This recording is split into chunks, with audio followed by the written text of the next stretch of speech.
E nós também temos um outro aspecto aí, eu queria ouvir vocês dois, que diz respeito ao projeto dos Estados Unidos na administração Trump para a América Latina. E aí não é necessariamente só o Brasil. Mas todos os documentos que eles soltaram, por exemplo, com relação à segurança nacional dos Estados Unidos, a nova doutrina de segurança nacional, nova doutrina de defesa, no qual eles dizem claramente e explicitamente que eles querem ter um controle, não sei se controle é a palavra, mas eles querem ter ascendência total sobre a América Latina. Consideram que a América Latina, o que eles chamam de hemisfério ocidental, é a área primordial da esfera de influência dos Estados Unidos. E a gente viu também algumas tentativas da Casa Branca, o próprio presidente Donald Trump, declarando apoio a candidatos, e de novo, não estou falando do Brasil, estou falando de vários outros países. Eu queria entender, na visão de vocês, o quanto dessa tentativa do presidente Donald Trump e dessa doutrina de ter uma influência maior na América Latina e toda essa questão global tem a ver com as tarifas no Brasil. De novo, não é uma fulanização eleitoral, porque nós estamos falando de política internacional, mas o quanto disso tem a ver com essa intenção dos Estados Unidos de ser a força dominante na América Latina. Dorival, se você pudesse começar, por favor. O Trump tem uma visão há mais de 40 anos, quando ele se tornou uma figura pública e começou a dar entrevistas nos anos 80 como um grande empresário e alguém que já tinha o desejo de se tornar presidente dos Estados Unidos, tentou várias vezes, mas chegou a ser um pré-candidato, mas não avançou. Ele sempre acreditou muito nas tarifas. Primeiro, do ponto de vista negocial. Ele compara o mercado americano a uma loja de departamentos e diz que as marcas que querem estar presentes nessa loja de departamentos precisam pagar por isso. Esse pagamento vem na forma das tarifas para entrar no mercado. Então ele acredita em tarifas e também como um substituto da guerra. E isso está nos manuais de geopolítica. De fato, as tarifas em algumas situações evitam uma guerra quente, né? Uma guerra comercial em vez de uma guerra militar.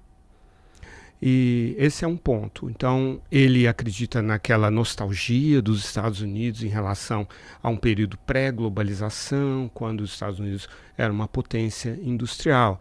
Eles deixaram de ser isso, passaram a ser uma potência de serviços, de inteligência, de tecnologia, o que beneficiou um setor da sociedade e prejudicou o outro setor, né, que é o eleitor do presidente Trump, o chamado blue collar, né, o trabalhador sem ensino superior. Né. E isso é uma estratégia para o mundo inteiro. E também para a América Latina, com outros ingredientes. Né. No caso da América Latina, como o Américo disse, existe uma doutrina chamada Don Roll, em que ela é para América para o Donald Trump, digamos assim, né? As Américas. Tal. Então, e aí vem a designação de organizações terroristas, vem o acesso aos minerais críticos, procurar expulsar a China dessa zona de influência. Agora, os Estados Unidos, nesse processo da Seção 301, negociaram com o mundo inteiro. O Reino Unido, do qual o Américo é um dileto súdito da coroa e do rei, foi o primeiro a negociar. Assim que saiu o 2 de abril, o Reino Unido foi lá, e o Keir Starmer, ele é de esquerda, do Partido Trabalhista, e é muito vilipendiado pelo Trump, muito criticado. Mas ele foi lá, evitou a politização, discretamente negociou, e fez assim. Sabia que o Reino Unido também produz etanol de 700 a 900 milhões de litros por ano? Consome 1 bilhão e 400 milhões. Falou assim, Estados Unidos, qual que é o problema? Estados Unidos, nós queremos exportar etanol para vocês. Vocês estão com uma tarifa aí de 19%. Sacanagem, a gente quer acessar o seu mercado. O Reino Unido falou, tá bom, 0. Agora o meu produtor de etanol vai ter que disputar no mano a mano com o produtor americano. Vou pagar esse preço político. O produtor de etanol britânico ficou bravo, não gostou. Mas aí, em troca, eu quero o seguinte, eu vendo 100 mil automóveis para você. Jaguar, Land Rover, essas marcas, né, do Reino Unido, né, Austin, né, Mini, todos esses carros assim. Todo o capital chinês e indiano hoje, né? Mas eu vendo 100 mil para você. eu quero uma cota de 100 mil com tarifa zero, porque o Trump queria uma cota de 27,5%, que é 25 mais 2,5%, que era a cota, que era a alíquota original dos Estados Unidos para automóveis. Fechado. Você vai continuar exportando 100 mil com tarifa zero, não é mais 2,5%, é zero. Que mais? Bom, eu vou comprar, hoje eu compro 1.000 toneladas de carne de você, Estados Unidos, vou comprar 13 mil toneladas. Gostou? Gostei. Então tá bom. Vou deixar de comprar do Brasil, vou comprar dos Estados Unidos, porque estou negociando com os Estados Unidos e estou tendo benefícios aqui. Baixou a tarifa de 25% para 10% a 15%. 15% no máximo, né? Não falou nada de reciprocidade. E fechou o acordo em maio, no mês seguinte, né? E não teve nada de tarifaço para o Reino Unido. Japão seguiu um caminho parecido, era 24%, caiu para 15%. Japão conseguiu continuar exportando os automóveis para os Estados Unidos, que era o mais importante para ele e tal. Abriu um pouco o mercado para outras coisas americanas, deixando de comprar do Brasil, comprando mais dos Estados Unidos. União Europeia também, de 25 para 15, conseguiu baixar e tal, fez concessões e assim por diante. E aí, os Estados Unidos fizeram uma lista de exceções para o Brasil, que são os produtos que os Estados Unidos não têm como comprar de outros países. Só que aí, aquelas que estão com tarifaço de 25%, e que poderá chegar a 37,5%, por causa de uma outra seção relativa ao trabalho, condições de trabalho, ele vai comprar de outros países que negociaram com ele. Entendeu? Então, ele não vai sair perdendo, não vai gerar inflação nos Estados Unidos. Ele vai trocar e a gente vai deixar de vender. Lembrando, só para complementar, né, Lorival, que quando você fala em descer de 25% para 15%, 25% era o que os Estados Unidos estavam exigindo. E a tarifa que era anterior era muito mais baixa.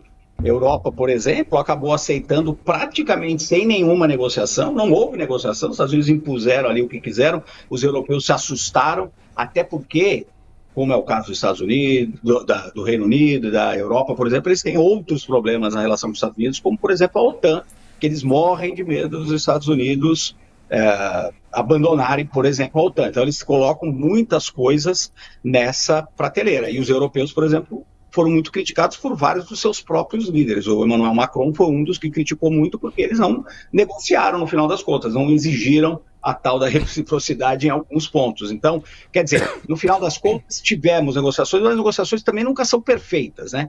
Agora, eu queria, professor, mantendo essa linha até da conjuntura talvez maior que interfere nos países, Lorival deu ótimos exemplos de negociações de países que têm outro tipo de relação com os Estados Unidos. No caso, voltando à questão da América Latina, no caso da América Latina existe essa pretensão dos Estados Unidos meio de controlarem o continente. O que isso influenciou ou não influenciou nessa negociação? O Brasil diz que esse é um dos problemas, o governo brasileiro, isso é mesmo, não é? Teria outros caminhos? Qual é o peso dessa tentativa americana aí de manter a América Latina na sua esfera de influência dentro dessa negociação? Porque aí nós estamos falando de uma negociação comercial, mas que tem um aspecto geopolítico importante também.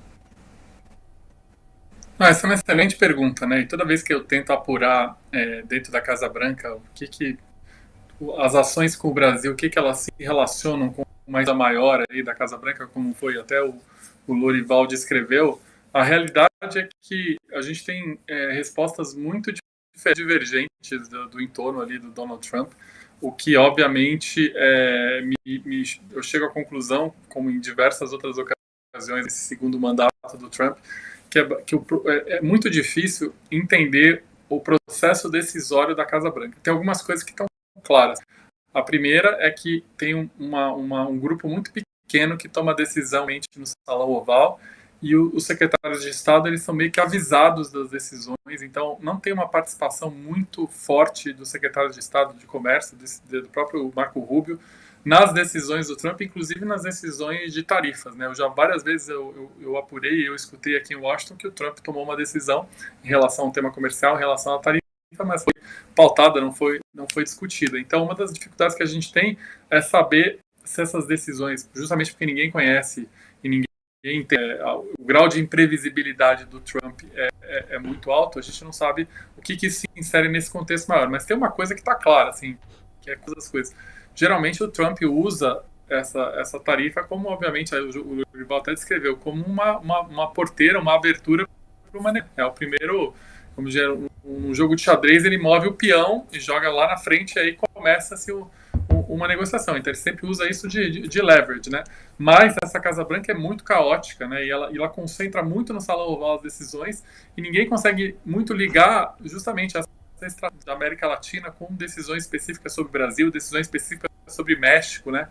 Tem algumas coisas que são coerentes, por exemplo, essa coisa de listar o PCC como organizações antiterroristas dialogam com o que os Estados Unidos fez com algumas organizações de tráfico de droga do México. É verdade isso, né? Tem algumas coisas que isso consegue conectar as decisões, mas infelizmente assim, o grau de imprevisibilidade que vem dessa Casa Branca, mesmo para quem trabalha na Casa Branca, mesmo para os próprios secretários. Eu lembro um caso muito evidente foi o que aconteceu na Venezuela no começo do ano.